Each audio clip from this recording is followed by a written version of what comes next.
Mais ça a touché tout le champ des pratiques de santé, des pratiques médicales et des pratiques de soins. C'est-à-dire que d'une manière globale, il y a une espèce de, si vous voulez, de rationalisation, de technicisation des actes. C'est la raison pour laquelle vous avez bien voulu tout à l'heure évoquer l'appel des appels que nous avons lancé il y a 15 ans, si vous voulez, pour essayer de montrer qu'il y avait une taylorisation de l'ensemble des métiers.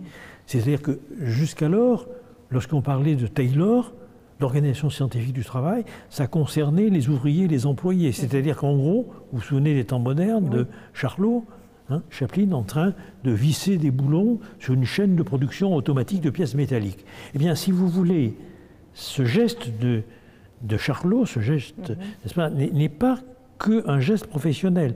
C'est au sens de Bourdieu un habitus. L'habitus, c'est une grammaire générative des comportements et des pensées, c'est une disposition à penser, à agir d'une certaine manière. Et si vous vous souvenez des temps modernes, Charlot sort dans la rue et il va visser la poitrine des femmes, puis ensuite il va passer dans la machine dont il devient un dérouage.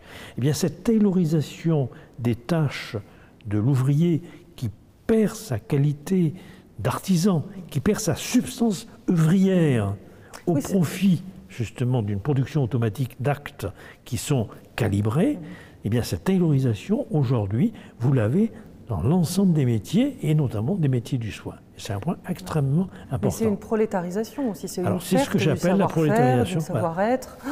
Vous m'avez parfaitement lu, c'est une prolétarisation d'abord de l'existence. Pourquoi?